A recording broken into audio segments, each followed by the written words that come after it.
Hello and welcome to The Lens with me, Sarah Travers. The Lens is a business in the community podcast in partnership with One Young World.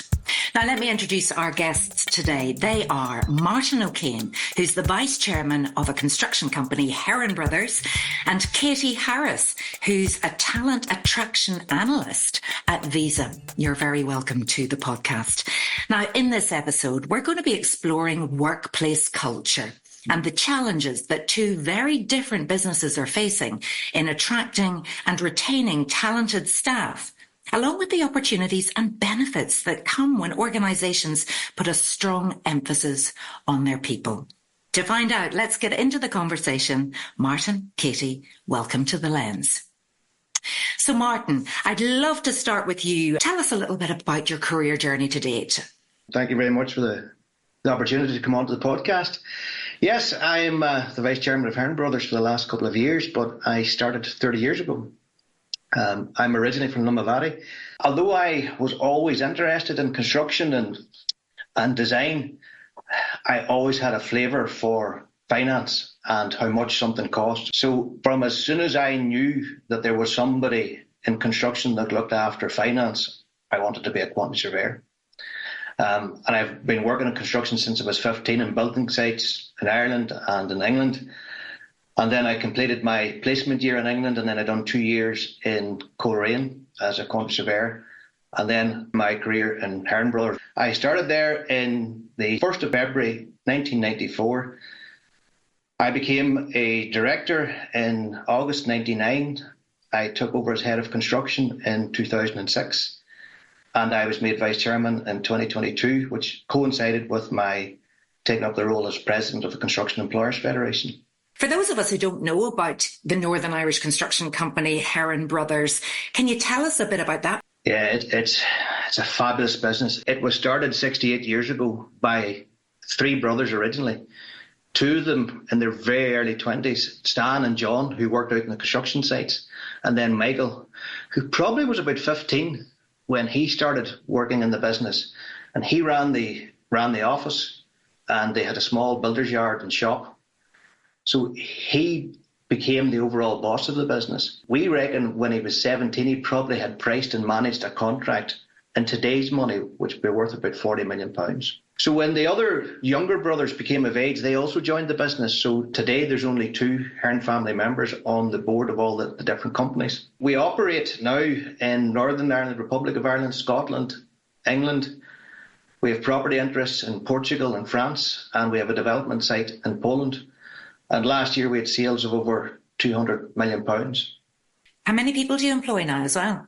So in construction, there's probably about 180. In the group, there's 450. So the other business, we have a manufacturing facilities here in Draperstown where we make timber windows and doors. The vast majority of that is all exported to London. And then we have two manufacturing plants in Cookstown that make fire doors, again, all manufactured and exported to the London market. And we have MDF mouldings, skirtings and architraves, which would be exported throughout Ireland and into the UK. We have our manufacturing businesses, our property businesses. We're the largest private industrial landowner in Northern Ireland. And we've recently now come into renewable energy. Well, we're at it probably since 2012, but that's a real driver for us at the minute. And in that, we're doing standalone for windmills, we're doing solar farms, we're doing microgrids where we're going to our customers. A lot of our construction customers that we've been back to, and we're providing them with solar energy, wind energy, batteries, and then we've developed our own software to manage that. And one customer in particular, we're just in the final stages of the prototype development. We reckon we will save 550 tonnes of carbon per year, which in simple terms is the equivalent to about 1,000 houses. Gosh. So they will almost become off-grid in the next couple of months. I'd love at this stage to bring Katie in. Katie, it's really lovely to have you with us today. Obviously, you're with Visa, such a household name. Everybody has heard of Visa, but I'd love to find out a little bit about your journey, your career to date, and also, if you wouldn't mind telling us how you got involved in One Young World. Thank you so much for having me here today. I am just coming up to 4 years in my career, so definitely still very early on. But I would say kind of a few kind of top line highlights for me is actually one of them, to be honest, was getting the internship at Visa. I got the internship in the HR team, worked there for 12 weeks. And then I, was offered a graduate role to come back after graduation. So honestly, actually for me, that's such a career highlight because I really didn't expect to get that opportunity. And I guess another, career highlight working with Visa is I've actually been given some fantastic opportunities to talk externally. So most recently, I was given the opportunity to talk about our new Poland tech hub. We're super proud of it. It's a brand new tech hub, that's in the works, and we've been hiring lots of people into technology and product. Within my role, that's been a bit of a challenge, but a really exciting challenge of how can we attract that top talent, and that's in going to events, and then how do we do our advertisements and try and get the best people. It was like, right, okay, that's a brand new challenge that we've got to take on and learn about a brand new market and culture. So yeah, a fantastic opportunity. So you managed it. Did they come running because of the brand? They did, but also they didn't, because we're such a household name in terms of commercial, but also as an employer brand. That's something we're still working on. Now, HR is your background. That's how you became an intern. Why do you love people? Why do you love talent? For context, I did modern languages at university. I did German and Italian, and I've always loved speaking to people in different languages, and I learned about different culture, and I lived abroad for a year. So I think I really had that kind of natural affinity to learn more and engage with people. And I think kind of naturally, I guess I was like, okay, I enjoy working with people. I enjoy learning about people and interacting with cultures. And I was like, okay, I think HR is going to work. And I'm lucky because it has, and I've really enjoyed it. One Young World for me was just an absolutely eye-opening, inspiring experience. I was blown away, to be honest. The amount of people, you hear their stories and they're so inspiring. And then, you connect with people that maybe work in similar industries or actually completely different. I've been able to kind of meet up with people since and had opportunities and network, so I'm really grateful for that opportunity. And Katie, we were listening there to Martin talking about his career journey and the fact that he was so inspired by the brothers who set up Heron Brothers and indeed, his superiors, I suppose, coming in. Did you have those kind of key people that inspired you and motivate you to do your best and get on in Visa? I'm really lucky. And I think for me, something that is quite important is I really value that women in leadership, role. And our CEO, Charlotte Hogg, she is absolutely inspiring. And when I listen to her speak, I just think like, wow, I want to be like you one day. She's just absolutely fantastic. But also, there are a lot of people just, generally across the organization that I think they choose to work at Visa because they're really passionate about making a difference. It's such a global impact that we do have. And I think that every time I meet those people and they give me the time of day, I'm still early on in my career, but I'd say one thing about our organization is people really take the time to chat to you. And that's a small thing, but actually that makes a really big difference that they give you that time to learn from them and essentially just be a sponge and absorb all the information that you can. I feel really lucky within that. And that's wonderful to hear because I think the place of work has changed now and there's much more interaction, I hope, between the generations and these multi-generational workforces that we have now. Martin, I'd love to talk to you a little bit about Heron Brothers being, I know, a past recipient of the Business in the Community Northern Ireland's top award accolade, which was, of course, Northern Ireland Responsible Company of the Year, among others. What does that actually mean, responsible business at Heron Brothers? It's a wonderful label, I suppose, and winning that award, but how do you live and breathe it? It's actually quite simple. So this is a family business, and as a family business, there's fairly unique attributes that all the brothers had. But what I had thought about was how do I bottle that and take that so that I can spread that and be infectious throughout the rest of the business. So it's probably 12 or 13 years ago, we were going through the process of actually forming what our vision and values were. So we were running some internal surveys with staff, and then we had at the same time parallel discussions with each of the six brothers. And we come up with the three themes of our values. And the biggest one that came through from everyone was respect. Every business is about people. And people are at the heart of our ESG Vision 2030. When we look at the workforce, we've personalised training plans for every member of staff. We have 360-degree reviews every year. We have individual mentoring. I now mentor all the graduates and apprentices that enter the business. I take them through a 24-week program on that. As a construction company, we delivered last year over 6,000 hours of training just purely to our construction staff. And that's how you get your engagement. You've got to have it living and breathing as part of the business and have everybody involved in it as an equal. So when we bring people into the business, I tell them they are leaders, because when they're in our business one day, they've 1 day's more experience than the person who's starting the next day, and they've got to show them. So everybody has to lead by example. That's a huge investment to make. Do you keep the staff then, Martin? Are they loyal? We're always asked about this statistic, and you can have dress statistics up whatever way you want. But in the last 2.5 years, we've had 4 people leave our business. When I take out the leavers that are placement students or apprentices who have finished their internships, or people who have left to travel to Australia or America because they didn't get a chance during COVID, we've had a small number of people, and 50% of the people that left actually left to start their own business. And we've been their first customer. So it's all about retaining staff and wanting them to be a part of your business and making them feel as if they're a part of your business. That is incredible. And then celebrating when they do choose to leave, but supporting them in that, because, you know, that's the sign of a really responsible business, I would say. What about whenever they're all individuals? How do you get them to work well in teams then? This is the other part that we started to develop after I had looked at how the brothers and was bottling their success. That probably took place just at the start of the recession. And we were under an awful lot of pressure because our business had probably halved in size in terms of turnover in less than a year. And within a year, 70% of it was outside of Northern Ireland. So we realised the only way that we're going to get through this is if we increase how people work together efficiently as a team.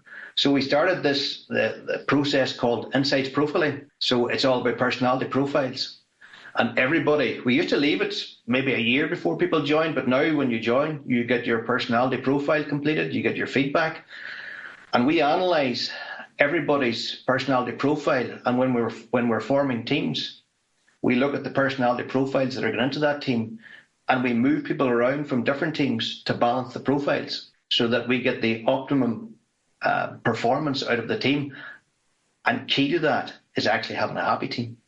One of the things that we like is people going around the office with a happy face. And when you've got that, everything else flows from it. Well, absolutely. That's the holy grail. Katie, how would you describe Visa? Is it a responsible business? In terms of Visa, I think it's twofold in how it's responsible. So our mission statement is we aim to uplift everyone, everywhere by being the best way to pay and be paid. So I think, you know, it covers kind of all aspects of payments. But in terms of responsible, as I say, it's twofold. You have the responsible organization in terms of, look, we're a payments organization. So you have the security, the fraud prevention, you know, risk, that is cybersecurity. You know, that in itself is being a responsible business for the scale that we work at. But obviously there's also the other side of being a responsible business in terms of our ESG. And I think that's something that Visa has such a strong focus on. So we support people's financial literacy. You know, we have programs and opportunities that really support in people's financial literacy and that freedom piece as well. One of the really things that we focus on is digitizing small businesses and giving them an opportunity to be more secure and stable. But actually also as an employee, you know, I think they're very responsible in terms of how they treat you as an employee. There's very much a focus of take your annual leave. Don't burn out. Don't give all your hours and everything that you can, because otherwise it's not going to end well for anyone. And also, we're actually given, I believe it's 16 hours per year as volunteer time off. That's completely separate to your annual leave. And that is really encouraged to use that and an opportunity to kind of give back to your community in whichever way that you see that. So that's personally as an employee, something that I think is very responsible of them to do that. Now let's talk about flexibility and and hybrid working. And for every piece of research out there saying businesses should be hybrid, there's the counterpiece that says everybody should be back in the office. Now, Martin, I know that's not possible always with you in a construction industry, but Katie, if I keep with you at this time, tell us what's working in terms of hybrid and being flexible. What's worked, what hasn't worked so well, and how are you overcoming that challenge of where people want to work and how they do their work? Sure. Yeah. So within Visa, guidance is you should be in the office 50% plus of the time. So that's 2 to 3 days a week, or that's how essentially you interpret that. And we have 2 days per week that are collaboration days so that everyone is in. And then the third day is slightly more flexible. And I think hybrid working is a very individual thing. I think people's views on it and the whole idea of flexibility, I think generationally, people view it very differently. I think individually, depending on what your life circumstances are, it's just a really personal thing. And I think it's very hard as an organization to get that right because everyone has something different that, they perhaps want more flexibility. Some people say, no, do you know what? We should be in the office more. So I don't think there's ever a way of getting it 100% right. I think what we have works at the moment. What will change in the future, what won't, it's not something I know. But I think right now it's just a case of kind of case by case basis, reviewing how can we be more flexible if we have cases or individuals come up and, ask for that, because everyone has the right to ask for a flexible working request. But it's hard. I definitely don't think it's easy. From a personal perspective, I enjoy hybrid working. I don't think I'd want to be remote all the time because I do just enjoy that people interaction. But yeah, it's an interesting topic. It's definitely still a bit of a current problem. How much of a problem is it for you, Martin? It's not really a big problem for us, to be honest. Our business is construction. Yeah. What we do is deliver it out in sites and you can't work from home when you're doing that. The other part then is the people who are here in the office. And we're probably quite fortunate in that the people who work in the office visit our sites. So they're not confined to an office space 5 days a week. So they do get out and about and travel.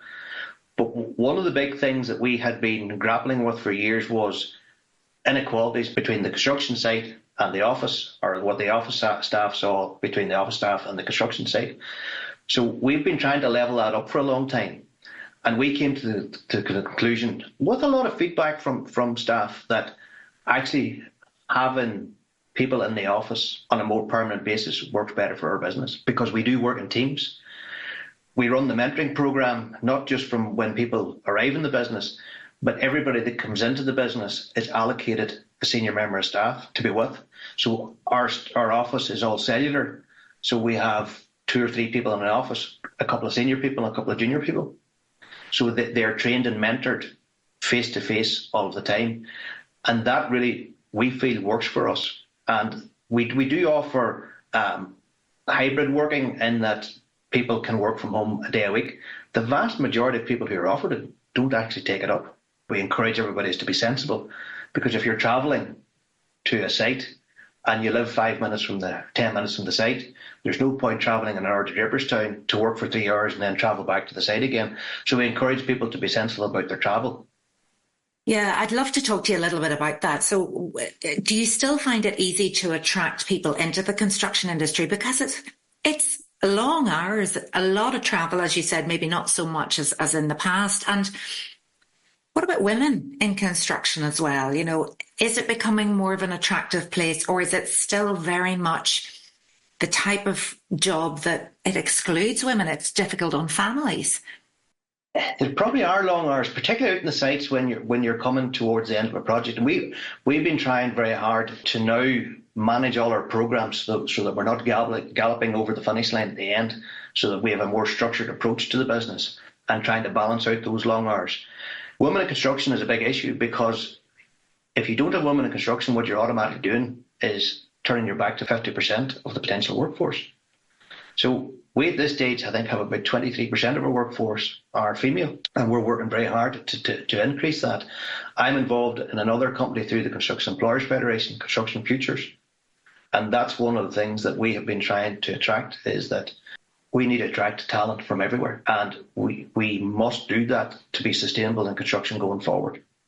And Martin, you're also very involved in those starting out in their careers, this is massively important to you. What do you do to go out to schools, to talk to young people, to say, consider this, especially when you know how tough it is? It's tough, but every business is tough. But what we do is it's very enjoyable. The excitement in our business on sites, in the office, when we've been awarded a contract, is absolutely fantastic. And then every time that you go to the site and you see it growing out of the ground and what you complete, and then the legacy that you leave behind, because these buildings, when they go up, are there for 50 or 60 years. I'm actually at a stage now that I come back to those buildings to refurbish them because they've been built up 25 or 30 years ago. So it's absolutely fantastic when, I drive around the countryside and my children say to me, "Oh, Dad, don't mention it because we built that or I was involved in that." So that part of it is absolutely fantastic. So it's a very, very enjoyable career to be involved in. So what we are trying now to do is remove that stigma that it's a dirty muck and boots career. We actually have 68 different job roles in Heron Brothers. So there's a huge variety of roles that you can undertake in construction now. That's incredible. I had no idea. What about Visa? What perks, what attracts people to come and work for Visa, Katie?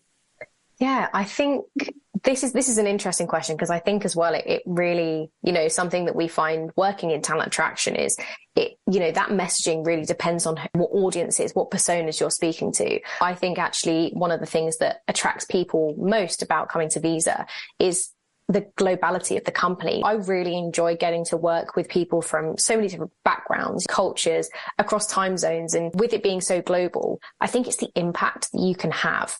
Because you know that the work that you are doing, regardless of what area you work in within Visa, we're a global payments technology company. You're impacting someone's life, and that's pretty cool. And you're actually impacting your own life. Some of the things or the products that you see getting work on and they get rolled out and then it's on your phone or it's on the card or whatever it is. That's a really amazing thing to see kind of full cycle and how much it really directly impacts people's lives. In terms of perks and benefits, we're really lucky that we have such a range of fantastic benefits, and they do depend on which region you're in and things like that. But I think for me, the thing I like about it most is that it really hits, a different part of your life, regardless of your age, how long you've been at the company. There's things for everyone, there's things that are really important to me that maybe not so important to someone later in their career, but maybe someone a bit later is really focused on pensions and that's the thing that they want. So, and we get offered that at all levels. But I think, it's a fantastic organization to work for, both in terms of that real ESG piece and you really feel like you're making an impact, but also we get great opportunities. We've just sponsored the Olympics and the Paralympics, and lots of our colleagues actually got to go as well and be volunteers and were there for 3 weeks and had the most amazing experience. And I was able to see the women's Euros final as a result of a competition internally. So there's a lot of great benefits that we really do have. Are there any jobs at Visa going at the minute? Loads. Fantastic. Check out the careers site. Big as well. Yeah, Martin's going to. What about Heron's then, Martin? What are the perks and benefits of working there? Well, in terms of how we look after staff, we've invested £8 million in Draperstown since we come back from work from COVID. So we've built absolutely fabulous offices. And one of the things that we did do was, because we bought a piece of ground just on the other side of the road from where the original offices were, and we put a tunnel in below the road so that we could connect the two offices. And it's absolutely fabulous because the connectivity between the two offices now is absolutely fantastic. But as part of that whole process, when we went to build the offices, we took feedback, we issued surveys, we took feedback from all the staff. What do you actually want in the office? So the two biggest rooms that we have are our gym and our staff canteen. And then we have a multitude of breakout spaces and tea points all around the offices. And it's absolutely fantastic because at 10 o'clock and 1 o'clock, those rooms are full with people. There's a fantastic buzz and atmosphere in it. And our gym is booked in the morning, lunchtime, after work and weekends, and staff have access to that at all times. We offer then advice on finance. We have nutritionists that comes in and helps people with their diet, fitness plans, and just a healthier lifestyle. So we encourage that whole part of the healthy living. Not everything is about work. There's a balance to everything you do at life, and you're actually far more active at work when you have a fit mind and a fit body. Couldn't agree more. Now, a question for both of you. I'd love to know what your top 3 tips are to develop a great workplace culture, and any personal top tips you'd like to share for people to help make working life better along the way. Katie. Yeah, sure. So I think this is a really interesting question, because workplace culture is so individual to your organization, but it's equally so important. So I think for me, my personal top 3 tips, I think, would be communication. And I think that covers all levels, right? And all situations. I think communication from the top down is really important. So you are clear in what the strategy is and what the mission is, but also what's going on. I think that sense of honesty. I think collaboration, definitely as someone earlier on in their career, I think I really value that, working together, learning from other people. I think the more that we can collaborate and the more that we can have kind of diversity of thought, the better, to be honest. And I think the last one for me is inclusion. I think some people would say diversity, but I don't know if you kind of heard the phrase where it's diversity is being invited to the party, inclusion is being asked to dance. And I think that is absolutely key, because you can have a super diverse organization and that's fantastic, but if you're not including them, nothing's happening. So I think for me, that inclusion piece is really important. Love those. Communication, collaboration, inclusion. Martin, would you have any others, or would you agree? Yeah, I've got a couple of probably a slightly different slant on it. So Richard Branson, I think, summed this up very well. So Richard Branson basically said, if you want to create an excellent work culture, just treat others how you wish to be treated. And that's fantastic. But one of the things that we think is the key to our success is the whole insights profiling. So you've got to understand yourself first before you can actually understand other people. And once you understand that everybody is different and they're unique, and you then learn to communicate with them effectively, so that if you have 2 completely different personalities and you understand that they're different and you understand how you can communicate with somebody who's completely opposite to you, then you get real communication and you get real collaboration. And then you get a sense of a community and a team, which is when everything takes off and people walk around the office with a happy face. The other piece of advice I give to everybody is, in business, it doesn't matter what business you're involved in, it's full of challenges. So take the challenges and enjoy the challenges and celebrate the success of overcoming the challenges. Wow, take the challenges and enjoy the challenges. I have never heard that before, but I'm definitely going to listen to you, Martin. I will try to think differently going forward. I'd love to know at this point if either of you had questions for each other. Martin, have you any questions for Katie? Katie, I'd like to ask you, you work in a very, very big business with so many different centres throughout the world. How do you actually ensure that the people working in it all live the culture, and the culture throughout the business is the same? Yeah, that's a really interesting question. And you know what? I think it's hard. I think that is the reality. That is such a challenge, because the sizes of the offices and, how many people we have working in each location is really different.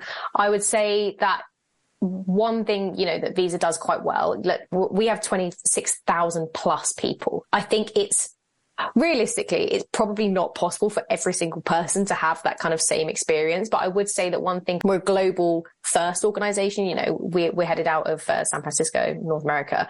I think they really try to be really clear in their global communications, and they put a lot of onus on leaders in terms of, this is your region, this is your area. That's on you. That is on you to create that culture. We create that culture up the top, and then that's on you to kind of distribute that. But I will say, I think it's a real challenge. As a global, large organization, I think it's an ongoing challenge. I think you're always going to have challenges with that. I think it's natural, but I think they try their best. And I think that is kind of the most important aspect.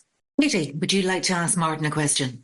Yeah, please. Yeah. So, obviously it's been really inspiring to kind of hear, about your leadership and your journey, but I'd love to ask you, for you, what's the most difficult thing about being a leader, and what's the most rewarding? The difficult thing is making people decisions when something's not working out.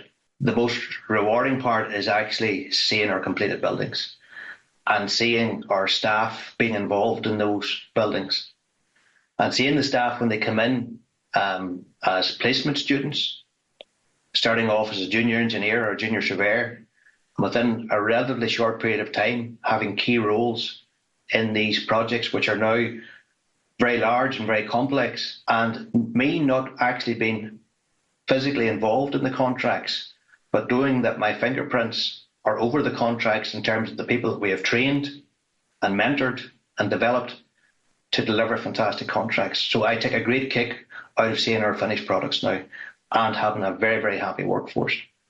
I can't imagine the amount of pride that you must feel out of that. Seeing that whole 360 journey must be just amazing. It's absolutely fantastic. When you get a set of drawings in, which are all digital now, and then you see your complete buildings and the journey that we go through to get to the end point, and having very happy clients. And probably one of the biggest successes that I think we do have is, I'm in Heron Brothers 30 years, and I met clients in the first 2 or 3 months of being here, and they're still our clients today. And that in itself is a huge success. Possibly 50% of our business every year is repeat clients. That sense of pride just comes through, Martin. There are a couple of questions that I ask all of the guests on the Lens podcast. And, I'm all into self-development, lifelong learning. So I'm wondering, in terms of kind of reading, watching or listening, are you doing any of those things at the minute? And is there anything you would recommend to our listeners to help their improvement or knowledge about a specific subject or area? Martin. So I haven't been a great reader all my life, but there's 2 documents that never leave my desk. One of them is my Insights profile that is now 15 years old, and a document called Managing Oneself by Peter Drucker. And I refer to that probably every 3 or 6 months just for a couple of minutes. And it just refreshes and takes me back to who I am as a person, what my personality profile is, and what I need to do to be probably more amenable in my business life. And it keeps taking me back to, right, Martin, this is who you are. This is how you need to communicate with people. This is how you need to treat people. And I think that's very good because it always is a reset for me. In terms of my interests, at my stage in life, my whole part now is about keeping physically and mentally fit. So during COVID, I took up an interest in Wim Hof. So being from the North Coast, I'm a sea dipper. So I thoroughly enjoy all of that, the sea dipping and the breathing techniques, and what you actually get out of that is absolutely fantastic. The other thing that I think is fantastic, doesn't matter what area of life you're in, there's a great book by Steve Peters, The Chimp Paradox. Fantastic book. And he has 3 truths in life. And I keep going back to these now. And the 3 truths are: life's not fair, success isn't guaranteed, and the goalposts change. So when anything happens to you in your life, if you refer back to those 3 items, you'll understand that you're not a victim, that everybody suffers from things that happen to you during your life. And it's a great starting point to rebound again and start a new process of development. And the last thing that I've been involved in, and I haven't actually finished reading this book, but because I listened to it on audio and I keep going back to listen to different chapters, is a book by Thomas Erickson, which is called Surrounded by Idiots. And it actually goes through the personality profiles that we focus so much on in Heron Brothers, and gives real life examples of people who have either what we call red, yellow, blue or green colour profiles. So I spent an awful lot of time in the car listening to those paragraphs and relating each of the paragraphs or chapters to people that I know. So those are the ones that I've been looking at in the background. The psychology really of business and working with others. Brilliant. Wonderful tips. Katie, what about you? Anything on the go at the minute, or anything that's inspired you or you would love to share with others? Yeah, sure. So I don't think got quite the extent of Martin. I think I need to take a leaf out of your book. There's a lot of interesting stuff that you've said there. I think actually one thing kind of for me, and maybe so much on the responsible business side, but actually following on from One Young World, actually they do a newsletter every month. I really make an effort to read that because it's all about kind of the ambassadors and, any programs that has gone on, and following on from some of, the speakers that we've had and their journeys. So personally, actually for me, that's what I've really kind of enjoyed reading, and I definitely recommend, reading that. And lastly, as responsible leaders, what are you committed to doing more of or less of in the coming year? Martin. Well, I'm definitely going to do less work. So I'm doing less day-to-day involvement in construction and more strategic development. So my whole game plan now going forward is business improvement, improving our staff, more mentoring, developing lean construction, improving our sustainable credentials, and really aiming to either meet or exceed our ESG Vision 2030 initiatives. Fantastic. And Katie? Yeah, I guess more on a personal level. I think for me, it's still being early in my career, I think learning. That's what I want to really focus more time on in the coming year. I think it's so easy to get caught up in your day-to-day, and that's not even just work, in life and making sure life's ticking on and you're having a good time. But I think actually, really taking that time to learn more and have that kind of reflection piece is definitely something I want to do more of in the next year. Every day is a school day. Every day's a school day. That's it. You've got to keep learning, don't you? Look, it's been a joy to talk to you both. And again, that multi-generational insight into being responsible business leaders. You've added so much to this discussion. And I hope that everybody has enjoyed tuning in as much as I have in asking the questions. Thank you so much to Martin O'Kane and indeed to Katie Harris. You have, of course, been listening to The Lens with me, Sarah Travers. And if your business would like help in developing a strong workplace culture, then please visit www.bitc.org.uk. Thanks so much for listening, and tune in next time.